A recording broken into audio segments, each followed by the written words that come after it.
गंगा जल का प्रयोग एक तो पितरों के लिए, दूसरा श्रावण के महीने में किसी भी एक सोमवार को,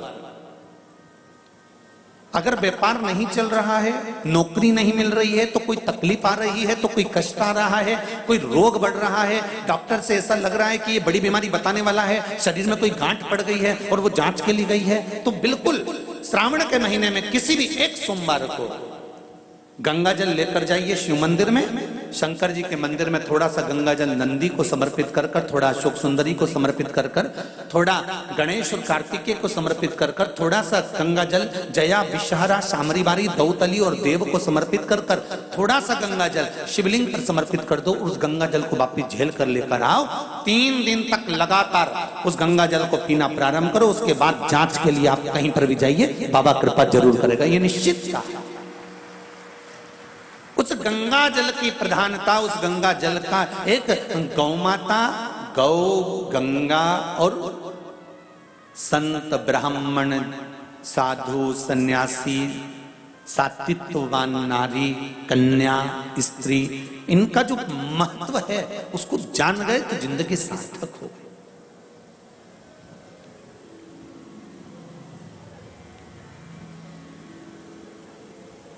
इसके महत्व को जानना बड़ा बहुत जरूरी है।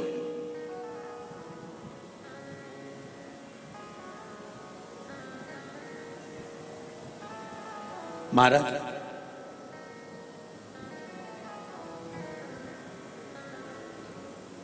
गंगा का जल हाथ में, तो यहां पर स्वरूपा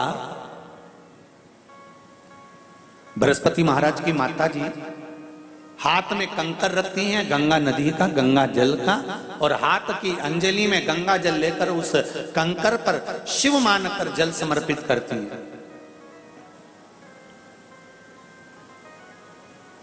संतान जो हुई, जो पुत्र हुआ, वो भी शंकर का भक्त हुआ, शिव का भक्त।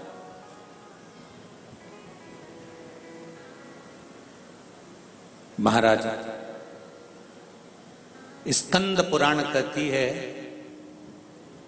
कोई आपसे पूछे किसी और वाले महाराज ये कथा कहां से कह रहे हैं, तो आप कह देना स्कंद पुराण से कह रहे हैं। स्कंद पुराण कहती है, स्वरूपा ने जब शिव की आराधना करना प्रारंभ करी, शंकर भगवान की आराधना करना प्रारंभ करी, शिव की स्तुति करना प्रारंभ करी, शंकर पर चढ़ा हुआ जल का आचमन करना प्रारंभ करा। एक प्रश्न यहां पर है, उस प्रश्न को भी समझ लो, इसी कथा से जुड़ा हुआ।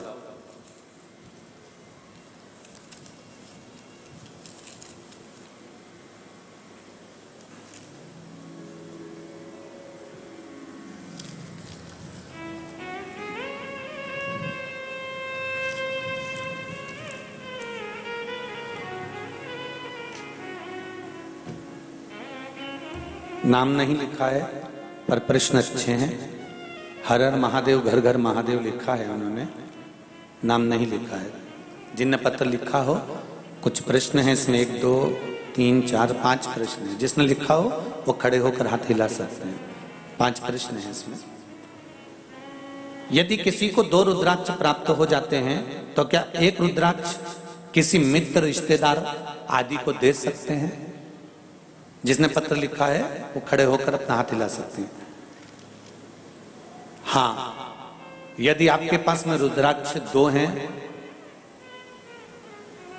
और वो रुद्राक्ष सिद्ध करे हुए हैं, सिद्ध करने का मतलब ये है कि भगवान शंकर को समर्पित कर कर रुद्राष्टाध्यायी द्वारा भगवान शंकर का अभिषेक पूजन कर कर उस रुद्राक्ष को विधि विधान के अनुसार शहद घृत से लिप्त कर कर शंकर भगवान के शिवलिंग पर स्वीकृत कर कर अशोक सुंदरी वाली स्थान से उठाकर जया विषहरा शामरीबारी को समर्पित कर कर अगर वो रुद्राक्ष सिद्ध किया गया है तो वो रुद्राक्ष आप अपने रिश्तेदारों को भी दे सकते हो, उसको धारण करा सकते हो।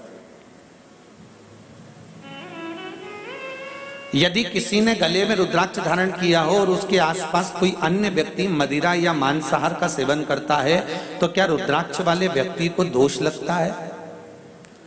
तुम्हारे पड़ोस में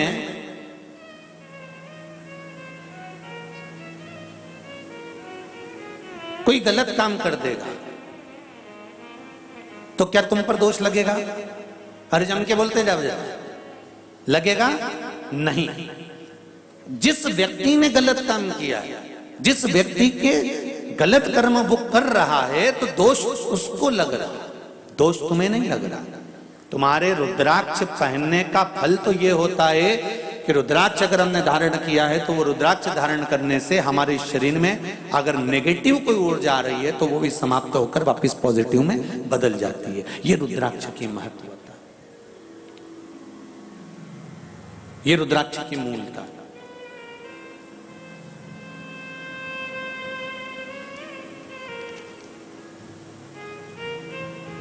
प्रातः समय पर जब हम पितरों के लिए जल छींटते हैं तो क्या गणेश शंख की रेखा का प्रयोग भी कर सकते हैं? नहीं।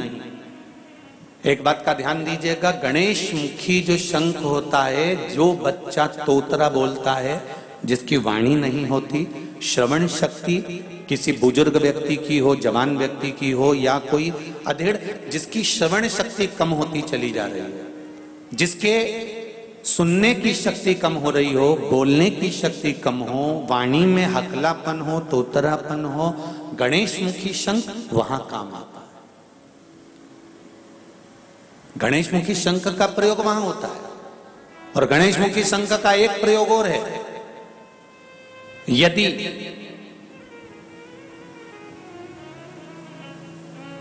लीवर पर सूजन आ रही हो, डॉक्टर बोल रहा है कि ये आपके आसपास, लीवर के आसपास में सूजन है और इसका दवाई होगी, इलाज कराना पड़ेगा, कराओ। अब डॉक्टर से इलाज भी जरूरी है, ऐसा नहीं है कि इलाज नहीं कराना, कराओ। पर उसके साथ में गणेश मुखी जो शंख है, उसके जल का आचमन भी जरूरी है, उसमें फायदा मिलना प्रारंभ। पर होना चाहिए गणेश मुखी शंख। शंख की भी बड़ी विधानता है साहब। एक राक्षस मुखी शंख होता है, जो राक्षस वृत्ति शंख होता है। वो राक्षस वृत्ति शंख अगर घर के अंदर रहता है तो जरा सा कपड़ा पड़ा है तो उसके पीछे विवाद हो जाता है, पानी गिर गया तो विवाद, 5 मिनट बहू लेट उठकर आई तो विवाद, भोजन में कुछ त्रुटि हो गई तो विवाद, भाई भाई में कोई क्लेश हो गया, जरा सी बात हो गई तो विवाद, देवरानी जेठानी में। इसको कहते हैं राक्षसी शंख की महत्वता। वो शंख जब तक घर के अंदर रहता है तब तक वो आपको अशुद्धता का भाव देता ही रहता है। समझ में नहीं आता। हमने पत्रिका भी दिखाई, हमने वास्तु शास्त्रियों को भी दिखाया, हमने नारायण नाग बलि भी करवाया, हमने कालसर्प दोष भी करवाया, हमने वास्तु पूजन भी करवाया, हमने सारी पूजन करवाई, उसके बाद भी घर में शांति क्यों नहीं है? तो मतलब पूजन वाले स्थान पर कोई शंख ऐसा रखा हुआ है जिस शंख के कारण हमें दोष लग रहा है। हम सब कुछ बदल दिए पर पूजन के स्थान पर हमने नहीं देखा कि हमने क्या चीज ऐसी रखी है जिससे हमको तकलीफ हो रही है। बहू ने कुछ बोला, सास से इंतजार नहीं हुआ, पलट कर जवाब दिया। सास ने कुछ बोला, बहू ने तुरंत पलट कर जवाब दिया। बाप ने कुछ बोला, बेटे ने पलट कर जवाब दिया। बेटे ने कुछ बोला, बाप ने पलट कर जवाब दिया। भाई ने कुछ बोला, भाई ने पलट कर जवाब दिया। आज के जमाने में लोग थोड़ा सा इंतजार नहीं करते।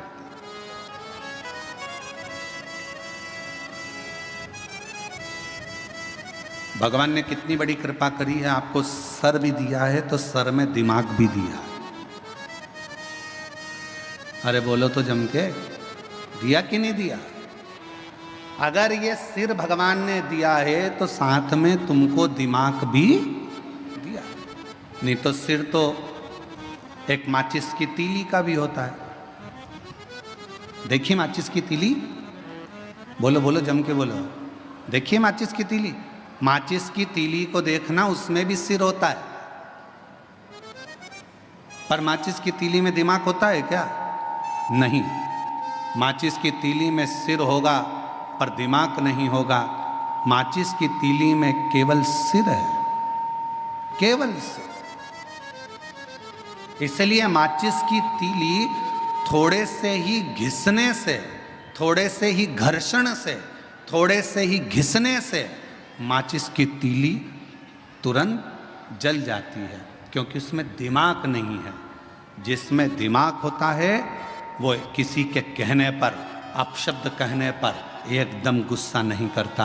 जिसके अंदर दिमाग है वो तुरंत क्रोध नहीं करेगा, और जिसमें दिमाग नहीं है वो माचिस की तीली की तरह तुरंत क्रोध करेगा, तुरंत।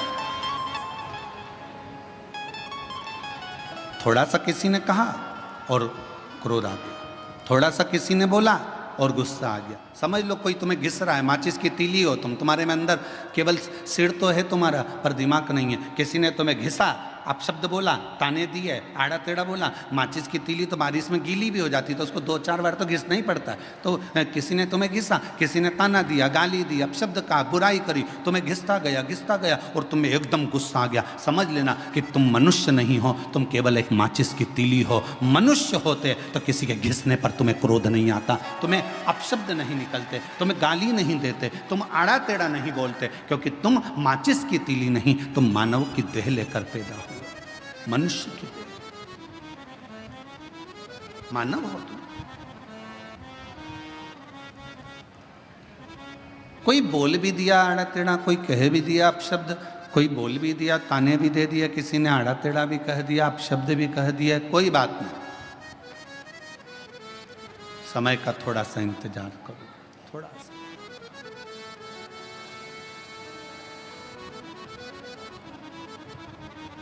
कभी मौका लगे ना तो एक बार शिव महापुराण की रुद्र संहिता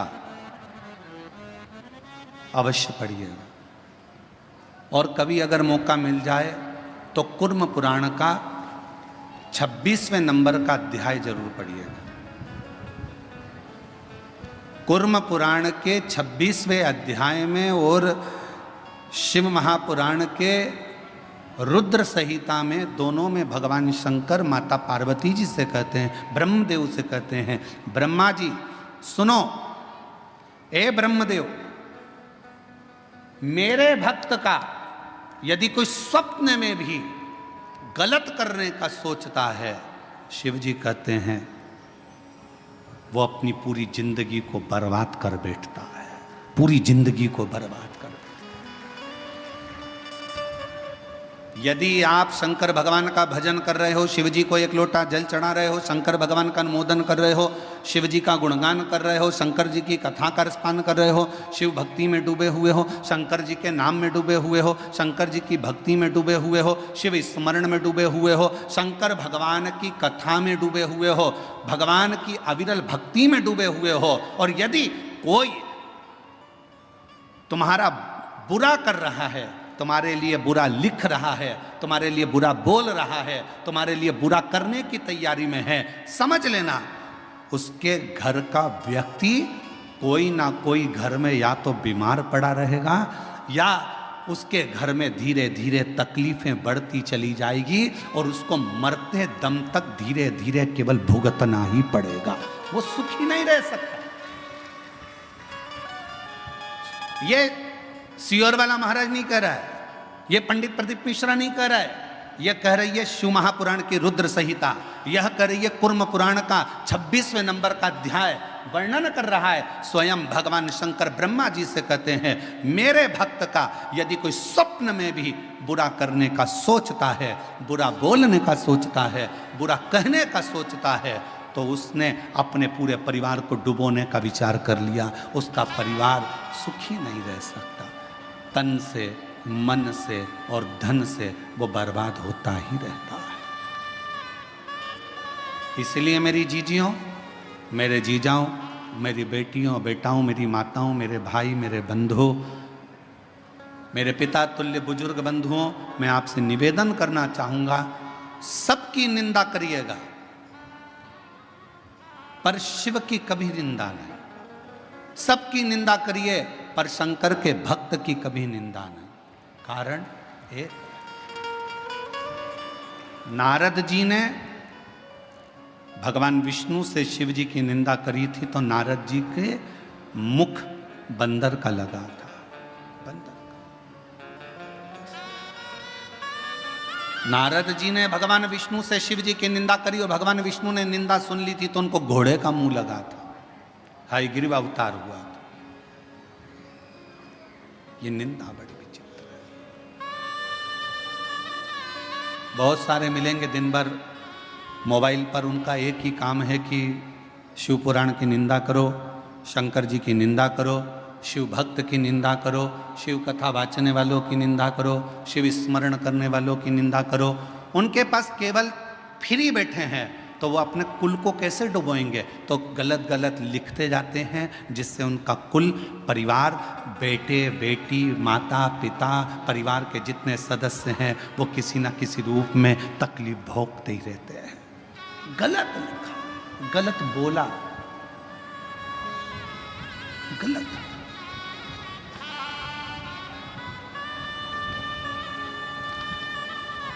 अच्छा, एक बात पूछें आपसे, सब उत्तर देना। कोई व्यक्ति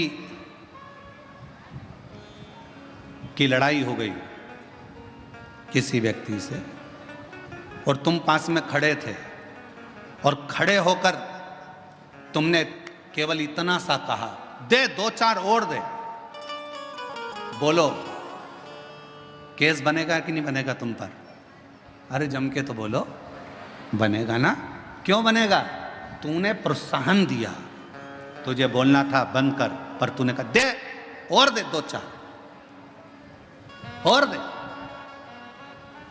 तुमने उसको प्रोत्साहन दिया कि मार, इसलिए मारने वाले से ज्यादा केस, ज्यादा धाराएं, जिसने प्रोत्साहन दिया दे 2-4, उस पर ज्यादा धाराएं लगती हैं, उसको ज़्यादा परेशान किया जाता है, उस पर ज़्यादा केस चलता है। उसी तरह मोबाइल पर किसी ने कुछ लिख दिया, तुमने उसमें कमेंट्स कर दिया, तुमने उसमें उसका साथ दे दिया और वो बड़े मुस्कुराकर तुम उसका साथ दे रहे हो। याद रखना, उसके यहाँ देर है अंधेर नहीं है, एक ना एक दिन ऐसा दंड देगा कि तुम्हें भोगना पड़ेगा।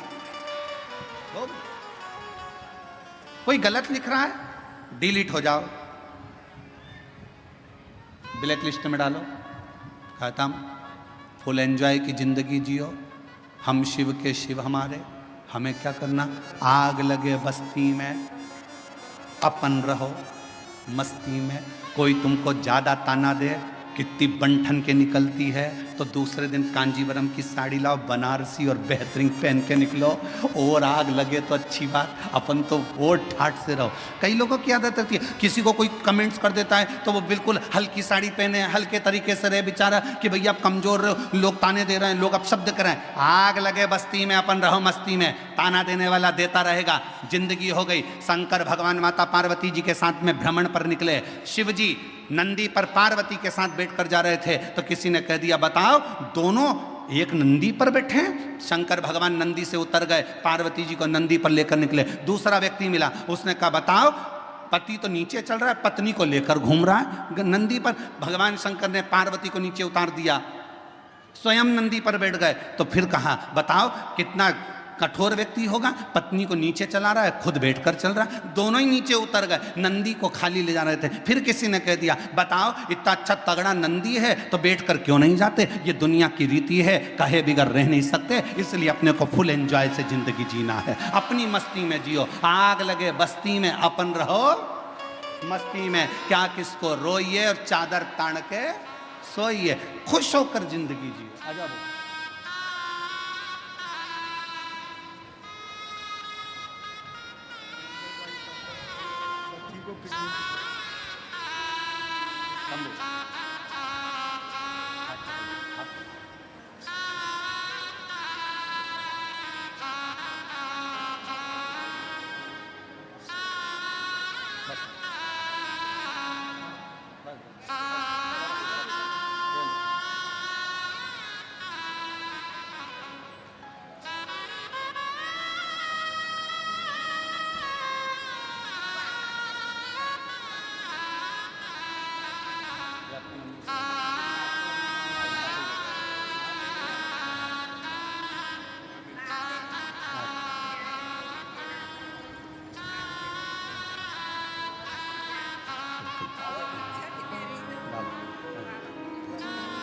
यही बच्ची है जिसकी किडनी बचपन से ही बेकार थी, डॉक्टर ने किडनी बदलने का कह दिया था, ऑपरेशन का।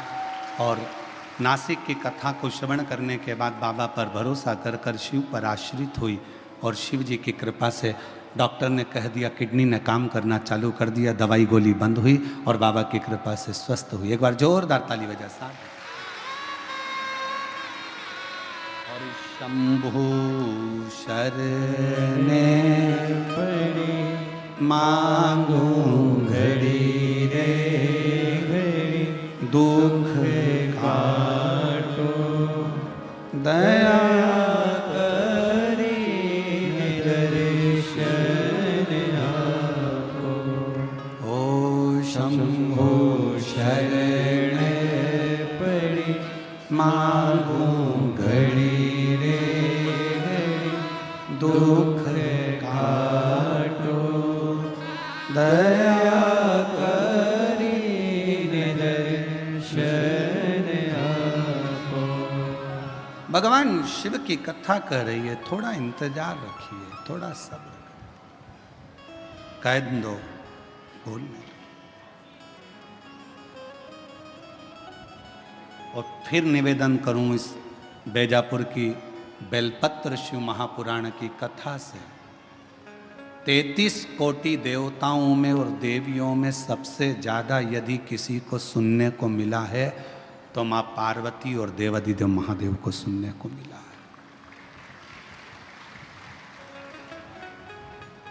पार्वती जी अपनी सहेलियों के घर भी जाती थी ना, बेस्ट फ्रेंडों से मिलने भी जाती थी, तो पार्वती को नीचा दिखाया जाता था। हम नहीं कह रहे, पुराण कह रहे। एक बार पार्वती जी अपनी सहेली के यहां पर चली गई, मां लक्ष्मी के यहां, और लक्ष्मी जी बैठी हुई थी और पार्वती जी को देखकर बोली, पार्वती तेरे भी भाग्य बड़े विचित्र हैं री। पति भी मिला तो अड़भंगा मिला, नग्न वेशधारी, जटाजूट बांधने वाला, भस्म रमाने वाला। मेरा घर देख, मेरे पति को देख, मेरे घर में सोने के सिंहासन, सोने के पर्णकोटे, बैकुंठ देख, सोने की दीवारें, सोने के कलश, सोने के द्वारे, सोने के फाटक, सोने की खिड़की, सब सोने का बना है। और पार्वती जी बोली, मुझे सोने से मतलब क्या है, मेरा तो जो पति है वो ही गोल्ड है, तो मुझे करना क्या है? जब मेरा पति ही गोल्ड है तो मुझे करना क्या इस गोल्ड? क्या करूं?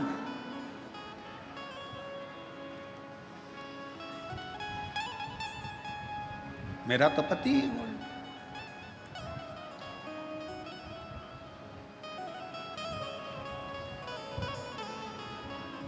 वो कहते हैं भोलेनाथ ब्यूटी फूल।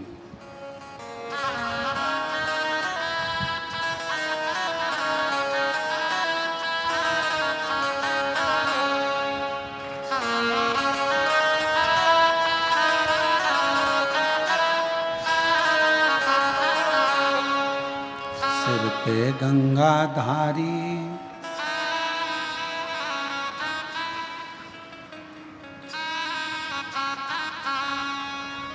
क्या बोलते सले, मस्तक पे गंगा सिर पे लेवे, कल्याण उनका कर दे, भोलेनाथ ब्यूटीफुल। गंगा सिर पर लेवे, कल्याण वो कर दे, भोलेनाथ ब्यूटीफुल। मेरा पति तो खुद गोल्ड है, ये गोल्ड की नगरी का मैं करूंगी क्या?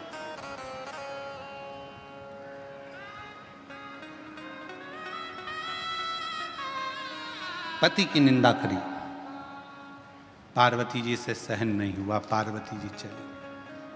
शिव जी के पास पहुंची तो भगवान शंकर तो समाधि में लीन थे, पार्वती जी एकदम धमक के शिव जी के पास तेजी में बैठ गई। पत्नी के हाथ के बर्तन मांजते मांजते गिरने लगे, बर्तन की आवाज तेज आने लगे, तो पति को समझ लेना चाहिए कि जरूर कोई बात है, कोई बात जरूर है, आवाज आ रही है। पार्वती जी धम्म से बैठी, शिव जी समझ गए कोई बात जरूर है। क्या हुआ है? पार्वती जी से पूछूंगा तो अभी विवाद छिड़ जाएगा, तो बोले ना बोले कुछ नहीं, थोड़े से उधर खसक गए। जैसे खसके तो पार्वती जी और उधर खसक गए। शिव जी ने सोचा बात कुछ ज्यादा ही बड़ी है, तो शिव जी और उधर खसके तो पार्वती जी और खसक गए। अब शिव जी तो कुछ बोल नहीं रहे थे। जब इतनी सारी लीला हो गई, झाड़ू को बार बार झड़ा रही है, कपड़ा झड़ा रही है, कहीं कमरे में पति लेटा हुआ था, खूब चद्दर को झटक रही है, जानकार करके हरकत कर रही, तो फिर पति को पूछना तो चाहिए ना। पति पूछे नहीं तो पत्नी का गुस्सा और बढ़ते चले जाता है, और फिर धीरे धीरे वो गुस्सा कहां पर जाता है? बच्चों पर।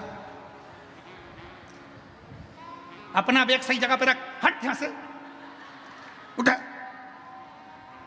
और तुम्हारे पिताजी की नौकर नहीं लगी हो कि टिफिन यहां पटक दिया, बैग वहां पटक दिया, जूते यहां पटक दिया, उठाओ अपने अपने जूते, नहीं उठाना, जा रखो।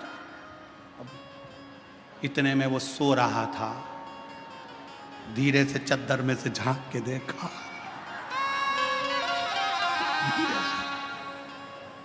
और उसके स्मरण में आया, अम्बे तू है जगदम्बे,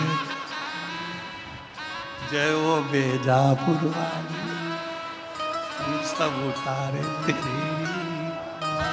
उसके समझ में आ गया आज जरूर कोई बात है, इसके मन में कोई प्रश्न है, और बहुत जोरदार। तो पार्वती जी से शिव जी ने पूछा नहीं, पार्वती जी नजदीक में आई, तब शंकर भगवान ने देखा कि ज्यादा बात बढ़े उससे अच्छा पूछ लेता हूँ। शिव जी ने पूछा, पार्वती क्या हुआ? तुम तो अपनी बेस्ट फ्रेंड के यहाँ गई थी, और तुम तो कह रही थी मेरी फ्रेंड बड़ी अच्छी, मेरी फ्रेंड बड़ी अच्छी, क्या हुआ?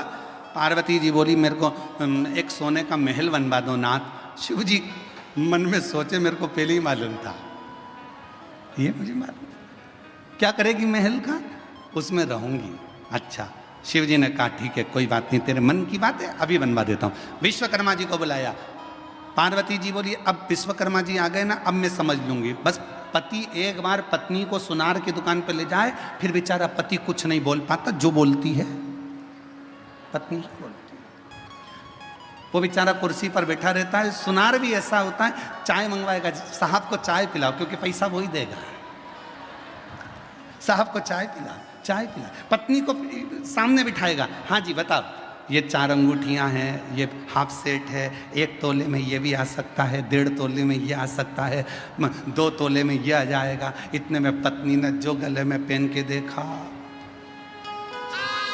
पति से बोली कैसी लग रही हूं? पति बोले बहुत बढ़िया। बस तो करवा चौथ पे ले लूं मैं? पति ने कहा ले ले। अब करवा चौथ पे पत्नी ने हार पहना, छत पे गई, पति की पूजन करी, चलनी में मुंह देख रही थी पति का, पति उसके हार को देख रहा था, वो मुंह देख रही थी, वो हार देख रहा था। और पति ने चंद्रदेव को प्रणाम कर कर कहा, रे गजब कर दिया, 2 लाख का करवा चौथ हो गया। अब सोचे, देखे सुख क्या।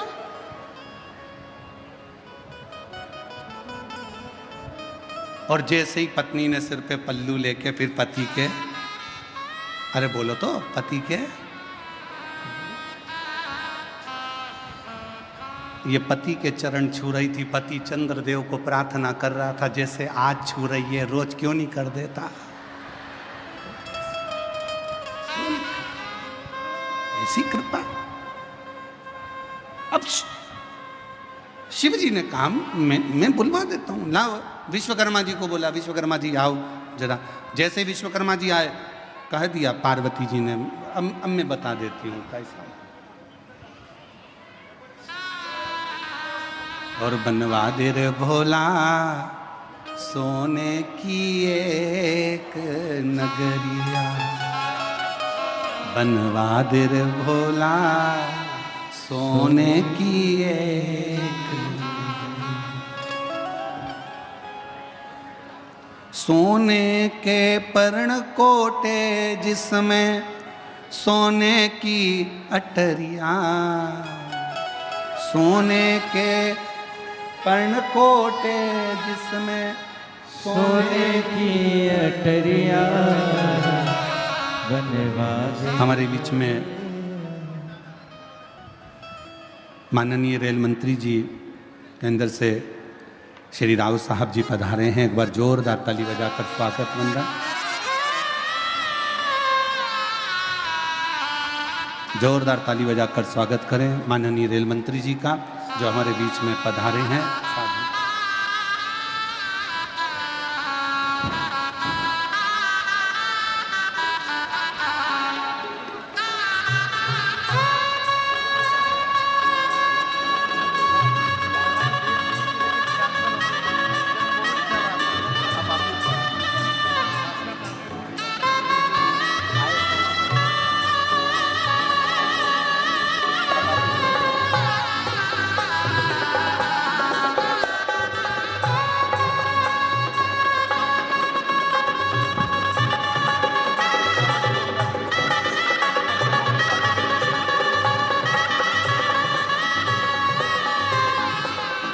केंद्रीय रेल मंत्री हमारे बीच में यहाँ पधारे हैं। एक बार जोरदार ताली बजाकर उनका स्वागत वंदन साधुता राव साहब जी का, जो इस पवित्र पुनीत अवसर पर आपका आगमन हुआ और शिव महापुराण की पवित्र पावन कथा का लाभ आप और हमको यहाँ प्राप्त हुआ।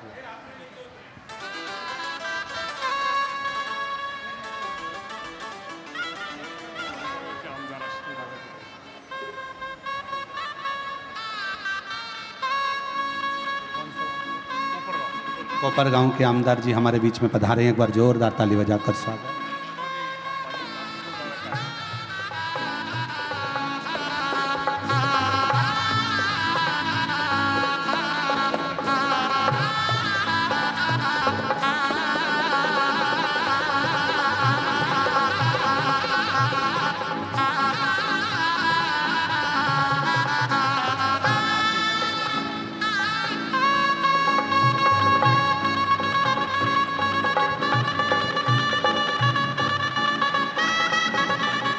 बनवादिर भोला सोने की एक अटरिया, बनवादिर भोला सोने की एक अटरिया,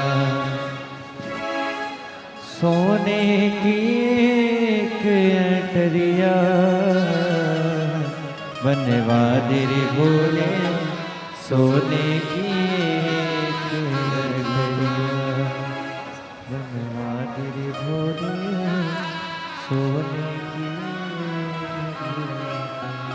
एक बार माननीय रेल मंत्री जी के लिए और सांसद महोदय के लिए जोरदार ताली बजाकर स्वागत वंदन अभिनंदन।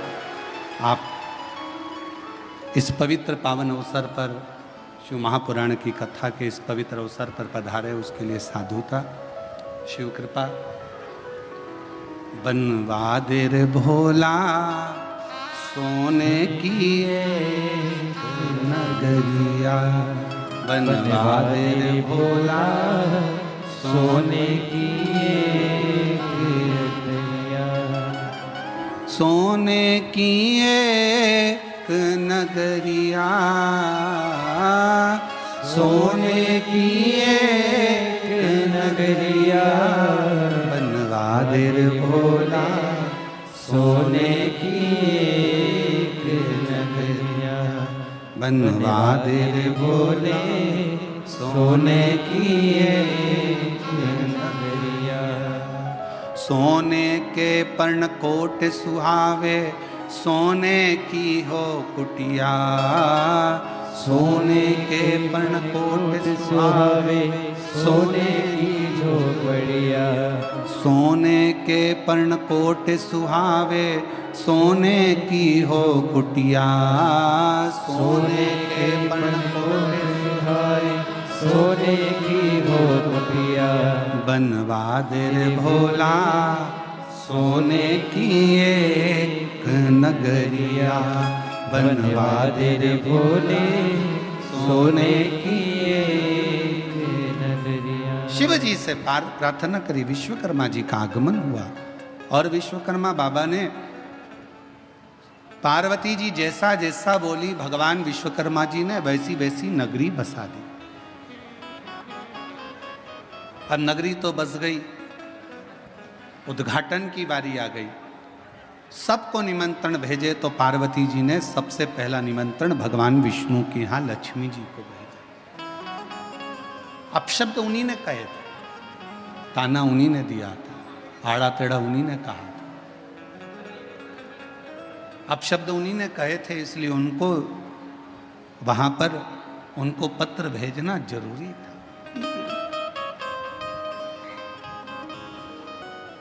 सब कुछ हुआ, सब कुछ। फिर आखिरी में मेरे देव अधिदेव महादेव ने निर्णय लिया, मेरे शंकर भगवान ने ये विचार किया कि कहीं शिवजी का ये विचार आया, शंकर भगवान ने ये विचार किया कि कहीं ये पार्वती जी के भीतर कहीं आई अभिमत्ता ना एकत्रित हो जाए।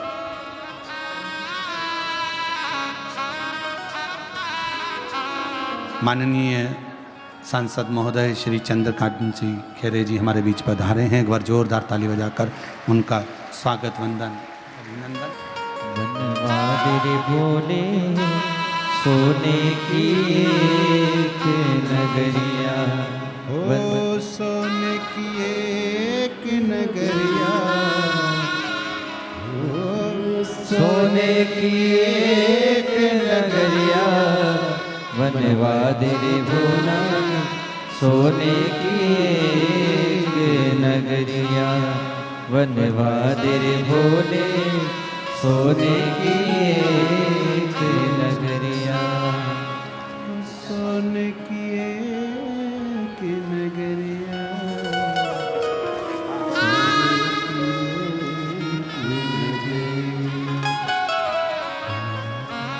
सोने की एक नगरिया, सोने की एक नगरिया, बनवा दे रे भोला सोने की एक नगरिया, बनवा दे रे भोला सोने की एक नगरिया।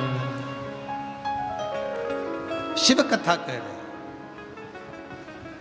भगवान शंकर का संवाद कर रहा है। शिव महापुराण की कथा कहती है शिव जी को लगा कि पार्वती जी के भीतर कहीं थोड़ा सा अहम ना आ जाए, और यदि ये अहंकार आ गया तो फिर हमारी तप साधना तो बेकार हो गई।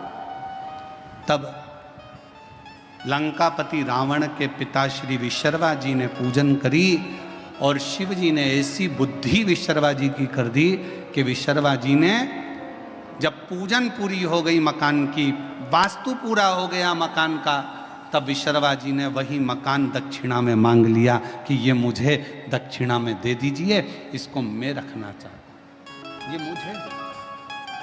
पार्वती जी को क्रोध आ गया, विशर्वा जी तुमने मेरे मन के इस मकान को लिया है, ये लंका तुमने ली है, मैं तुम्हें श्राप देती हूं कि इस लंका में कोई दिया जलाने वाला ना बचे, एक दिन इसमें आग जरूर लगेगी, ये मेरी पसंद। शिव कथा कर रही है। 3 कहने मेरे भगवान शंकर ने कहे हैं। पहला विश्वास, दूसरी जम के बोलो मेहनत, और तीसरे नंबर पर है सब्र। ये जब 3 गहने हमारे पास में रहे तो जीवन का सुख अपने आप प्राप्त होता। और शिव तो शिव है, कुछ नहीं रखते अपने पास में, सब देते। बस आप उसके नाम का स्मरण करते चलो, उसको पुकारते चलो, श्री शिवाय नमस्तुभ्यम कहते चलो।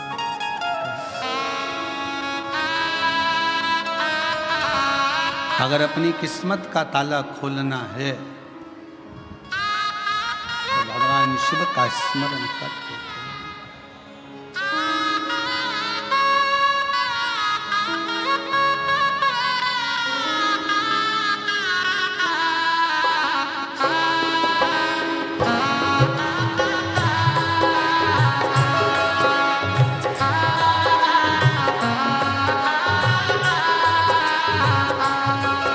अपनी किस्मत का ताला हो, अपनी किस्मत का ताला हो, अपनी किस्मत का ताला तुम खोलते चलो। श्री शिवाय नमस्तुभ्यं तुम बोलते चलो, श्री शिवाय नमस्तुभ्यं तुम बोलते चलो, श्री शिवाय नमस्तुभ्यं तुम बोलते चलो, श्री शिवाय नमस्तुभ्यं तुम बोलते चलो। अपनी किस्मत का ताला हो, अपनी किस्मत का ताला हो, अपनी किस्मत का ताला तुम खोलते चलो। श्री शिवाय नमस्तुभ्यं नमस्तुभ्यं तुम बोलते चलो। श्री शिवाय नमस्तुभ्यं तुम बोलते चलो। राधे राधे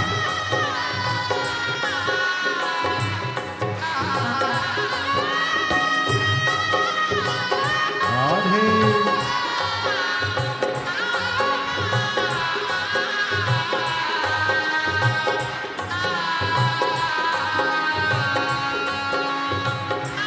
राधे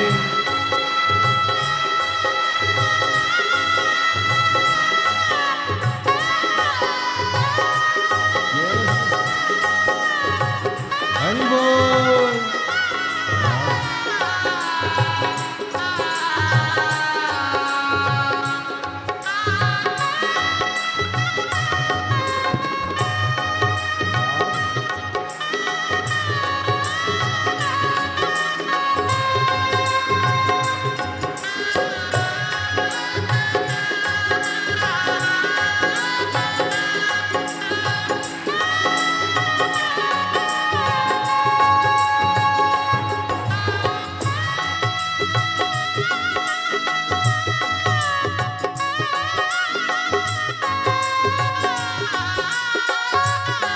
राधे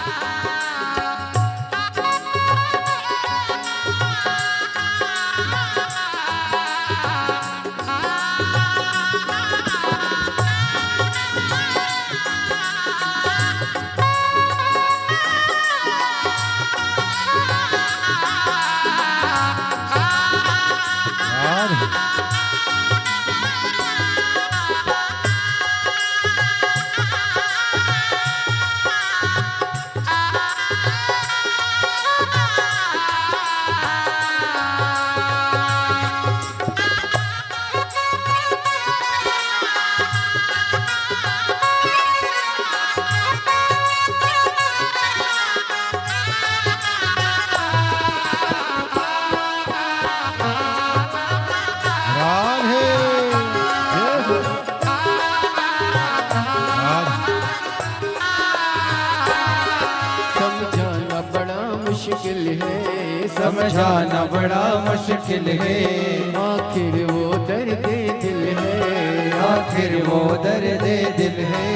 समझाना बड़ा मुश्किल है, समझाना बड़ा मुश्किल है।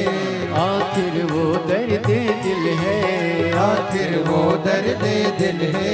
सच्चा दरबार लगा है, ये भोले की महफिल है। सच्चा दरबार लगा है, ये भोले की महफिल है। श्री शिवाय नमस्तुभ्यं तुम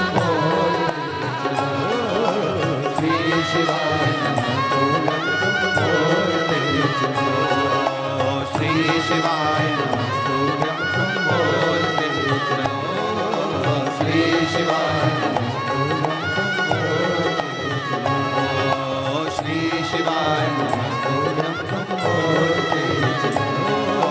श्री शिवाय नमस्तुभ्यं तुम बोलते। हार हार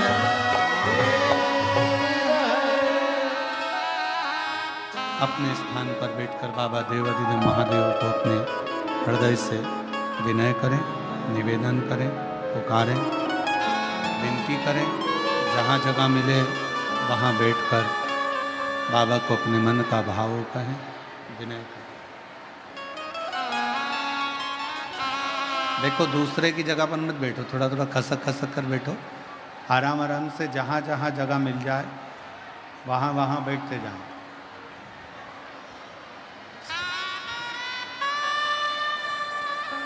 दोनों हाथ उठाकर एक बार प्रेम से हर हर भाव से सभी लोग कहेंगे, दिल से विनय करेंगे, निवेदन करेंगे, प्रार्थना करेंगे।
शंकर जपूं तेरी माला, भोले बाबा जपूं तेरी माला, सब दुख काटो हमारा, ओ भोला सब दुख काटो हमारा। वेश है मंगल मंगलकारी, वेश है मंगल मंगलकारी, संसार वासी हमारा, शमशान वासी हमारा, ओ भोला सब दुख काटो हमारा, ओ भोला सब दुख काटो हमारा।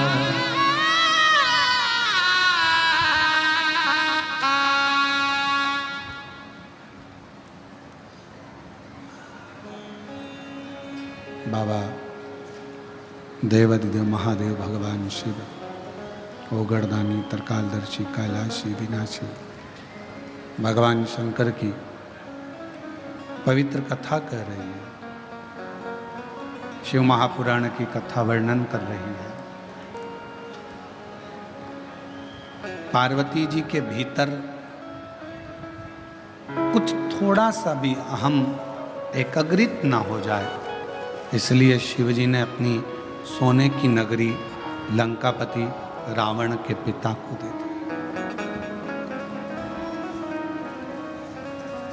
कथा के दूसरे दिन एक बात कही थी कि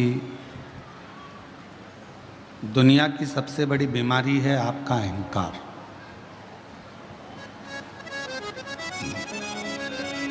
यदि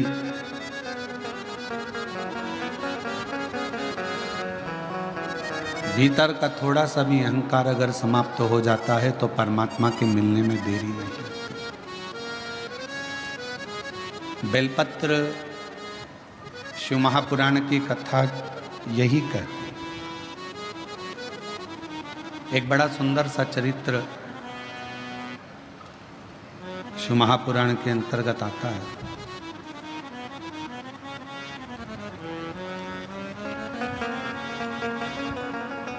चतुर्मास का समय था, जैसे चातुर्मास प्रारंभ होने वाला है और चातुर्मास का क्रम चालू होगा। जो संत होते हैं, साधु होते हैं, तपस्वी होते हैं, साधक, उपासक, व्रती होते हैं, वो एक ही जगह पर अपने 4 महीना चातुर्मास का भजन, कीर्तन, स्मरण, जप, तप, साधना करते हैं एक ही स्थान। वो कहीं जाते नहीं है।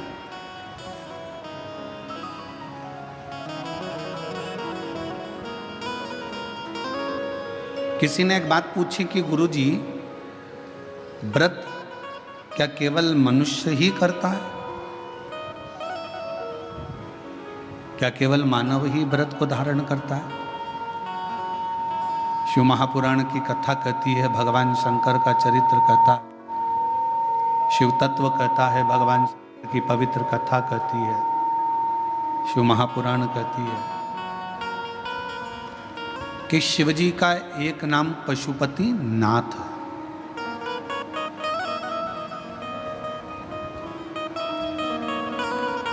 शिव को पशुपति नाथ भी कहते हैं, अर्थात 33 कोटि देवताओं को पशु बनाकर स्वयं उनके पति बनकर तारकासुर के 3 बेटे तारकाक्ष, विदुम्माली और कमलाक्ष की, इन तीनों का संहार मेरे शिव जी ने करा था।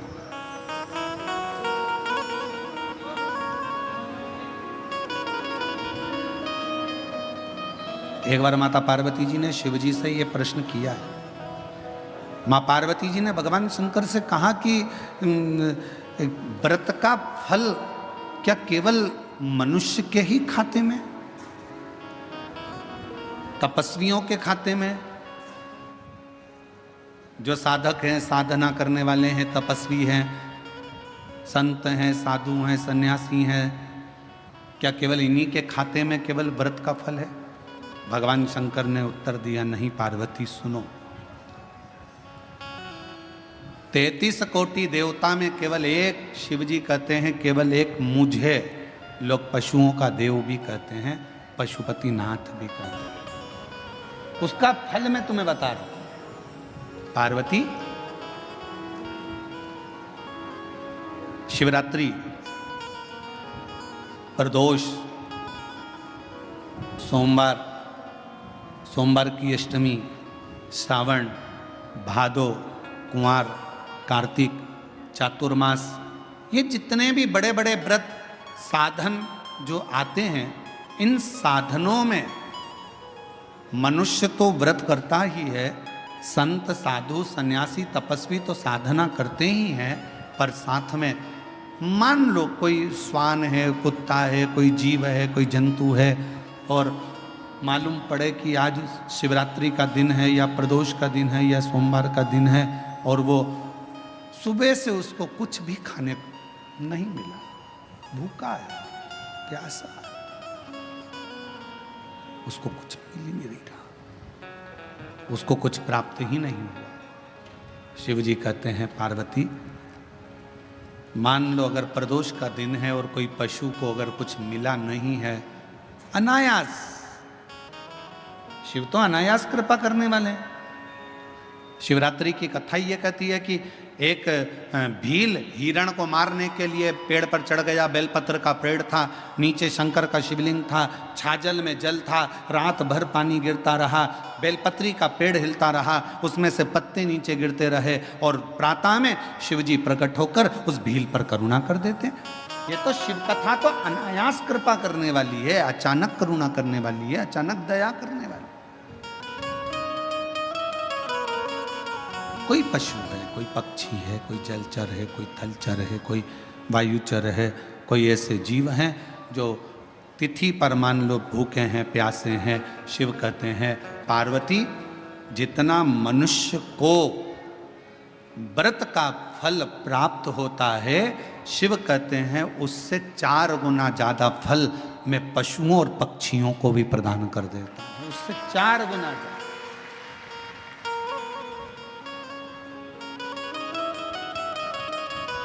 उसको पशुपति नाथ कहते हैं। चतुर्मास का समय था, एक संत शिव के अड़भंगे भक्त थे, एक पवित्र नदी के तट पर बैठकर भगवान शंकर की साधना, तप, आराधना शिव जी की करना प्रारंभ कर, पार्थिव शिवलिंग का निर्माण कर लेते, उन्हीं का पूजन करते, उन्हीं की अर्चना करते, उन्हीं की चाकरी करते। नदी के इस ओर संत सब तप, साधना, भजन, पूजन कर रहे हैं, और नदी के उस ओर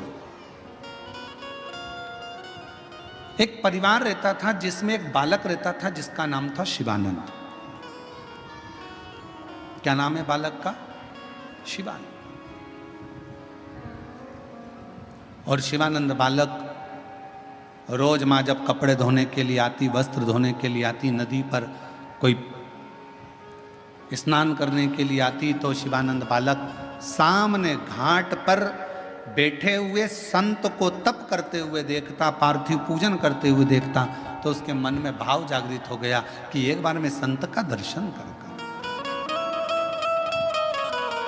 और मैंने तेरे ही भरोसे बाबा, तेरे ही भरोसे हवा बिच उड़ती जावांगी, बाबा डोर घतो छड़ी नाम कटी जावांगी।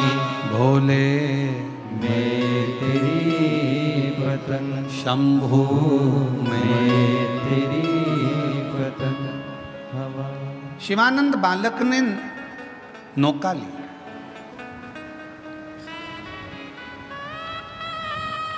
मैया को आज घाट पर ही छोड़ा, और मैया को घाट पर छोड़कर शिवानंद बालक नाव को लेकर घाट के उस पार, शिवानंद बालक नाव लेकर घाट के उस पार पहुंच गए। संत बैठे थे, शिव की आराधना कर रहे थे, शंकर का तप कर रहे थे, साधना में लगे थे, शिव की भक्ति कर रहे थे। देखा बहुत देर तक बैठा रहा। थोड़ी देर बाद उसने संत के चरणों को प्रणाम किया, पूछा, कौन हो बालक तुम, कहां से आए हो, कहां रहते हो? बालक ने कहा, मैं नदी के उस पार रहता हूं और मेरा नाम शिवानंद है। आपको आराधना करते हुए देखकर मेरा मन करा कि एक बार मैं आपको प्रणाम कर नमन किया, चले गया। अब तो शिवानंद का रोज का नियम बन गया। शिवानंद अब रोज उधर जाता, उधर से फिर इधर आता, फिर उधर जाता, फिर इधर आता। एक दिन शिवानंद ने अपनी माता को प्रणाम कर कर कहा, माँ मेरा मन है, चातुर्मास का समय चल रहा है, 4 महीने चल रहे हैं, मेरा दिल करता है माँ कि मैं वो संत जो घाट के उस पार है ना, उसकी सेवा करना चाहता हूँ, मैं संत की सेवा करना चाहता हूँ। ठीक है, माँ ने आज्ञा कर दी। बेटा शिवानंद संत के पास चला गया। संत दिन रात अपनी मस्ती में शिव स्मरण में लगे रहते थे। श्री शिवाय नमस्तुभ्यं, श्री शिवाय नमस्तुभ्यं, श्री शिवाय नमस्तुभ्यं, श्री शिवाय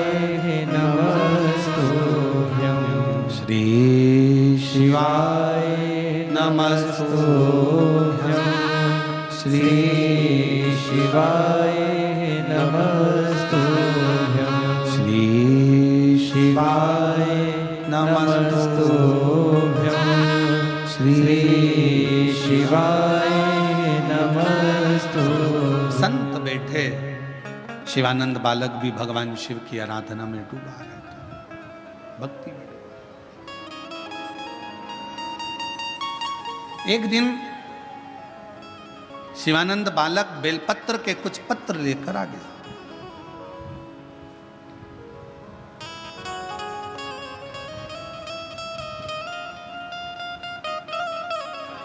गुरुजी का हृदय थोड़ा सा दुखा, पूछा, तुम बेलपत्र के पत्ते लेकर आए हो, क्या तुमने बेलपत्र के पत्र को मंत्र दिया है? क्या तुमने बेलपत्र के पत्र को लाने के लिए निमंत्रण दिया है? शिवानंद बालक बोला कि मैंने ना तो कोई पत्र दिया, ना कोई मैंने मंत्र दिया और ना कोई मैंने निमंत्रण दिया। बेलपत्र के पत्र को तोड़ने से पहले एक नियम है कि बेलपत्र के पत्र को वृक्ष से जब तोड़ा जाता है तो सबसे पहले उसको मंत्र दिया जाता है। क्या कहा जाता है? ओम नमः शिवाय। बेलपत्र के पत्र को पेड़ पे से जब तोड़ा जाता है तो ओम नमः शिवाय का नाद किया जाता है। और बेलपत्र के पत्र में, इसमें तो वो नहीं है गूठी, बेलपत्र का जब पत्ता टूटता है तो यहाँ एक गूठी आ जाती है। देखा है आप लोगों ने? जम के तो बोलो, देखा है? तो बेलपत्र के पत्र में जो गूठी होती है उसको भी जब तोड़ा जाता है, उस गूठी को जब अलग किया जाता है तब भी शिव मंत्र उसको दिया जाता है। ओम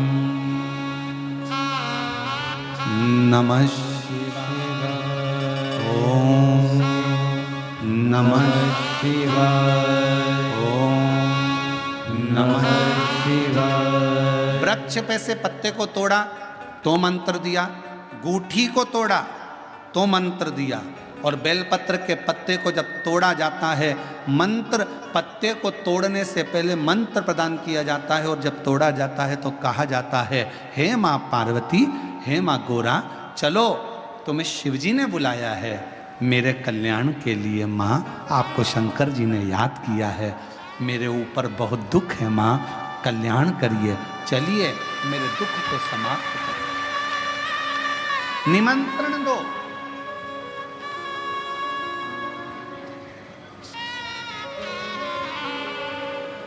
पहले नंबर पर क्या देना है बेलपत्र के पत्र को तोड़ने से पहले?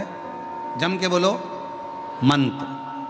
दूसरे नंबर पर क्या देना है बेलपत्र के पत्र को चलने का? जम के बोलो, निमंत्रण। मां पार्वती जी से कहो, हे मां गोरा, हे मां पार्वती, हे मां चलिए, आपको शिव जी ने याद किया है। मां, हे मां पार्वती, हे मां गोरा, मेरे कल्याण के लिए, मेरे दुख को दूर करने के लिए, मेरी तकलीफों को हरने के लिए, हे मां गोरा, मेरे कष्ट को समाप्त करने के लिए, मां गोरा, मेरा भंडार भरने के लिए आपको शिव जी ने याद किया है, निमंत्रण दो।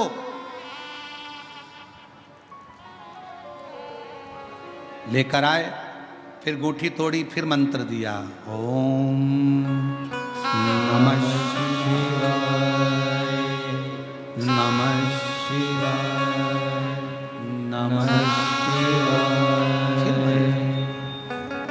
अब गुरुजी ने पूछा कि तुमने मंत्र दिया? नहीं। तुमने निमंत्रण दिया? नहीं। तो फिर तुम्हें क्या हक है कि बेलपत्र का पत्र तोड़ो? शिव महापुराण की कथा तो कितनी बड़ी बात कहती है, बेल पत्र के पत्र को सीधे पेड़ में से तोड़ कर लेकर आना चाहिए। बेल पत्र की डंडी, कई माताओं की, कई भाइयों की आदत होती है, बड़ी सी डंडी होती है, उसको वहाँ से काट लिया, तोड़ लिया, पूरी की पूरी डंडी तोड़ कर लिया है, फिर घर पर आकर उसमें से पत्तियाँ तोड़ ली, जो डंडी थी उसको पटक दिया। ना ना ना, ये गलत है, ये गलत है। वृक्ष से पत्तों को निमंत्रण देकर फिर तोड़ा जाता है, और फिर लेकर आकर डूठी तोड़ते समय भी शिव मंत्र को दिया जाता है। कुछ नियम है बेलपत्र के भी, उसको धारण करना चाहिए। कुछ नहीं। जैसे डॉक्टर की गोली खाने के भी नियम होते हैं। डॉक्टर साहब लिखते हैं कि सुबह ये गोली लेना, शाम को ये लेना, ये भोजन के पहले लेना, ये भोजन के बाद लेना, और सुनो इसको गर्म दूध से ले लेना, इसको पानी से ले लेना। अब मालूम पड़े तुमने सोचा कि मैं एक काम करती हूँ, कहाँ मेरा टाइम बर्बाद करूँगी, सुबह लो, शाम को लो, दोपहर में लो, तो तुमने सारी गोली एक साथ खा गई, और फिर डॉक्टर के पास गई, डॉक्टर साहब मेरे को तो आराम ही नहीं लग रहा, मैंने 3 बार 15 दिन से गोली खा रही हूँ, 10 दिन से गोली खा रही हूँ। डॉक्टर साहब ने पूछा गोली खा रही हो तो क्या तुमने नियम धारण करा?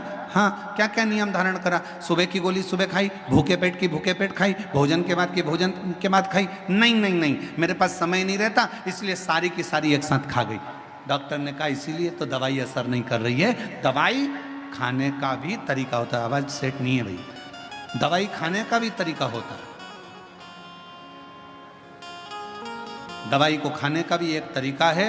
उस दवाई को खाओगे, आनंद पाओगे, स्वस्थ हो जाओगे, रोग मुक्त हो जाएगा। तो दवाई के खाने का भी तरीका है। उसी तरह गुरु कह रहे हैं, संत ने कहा कि तुमने गलती करी, तुमने करी। पहले मंत्र दो, फिर से बोलो, पहले मंत्र, फिर निमंत्रण, फिर दूठी तोड़ते समय फिर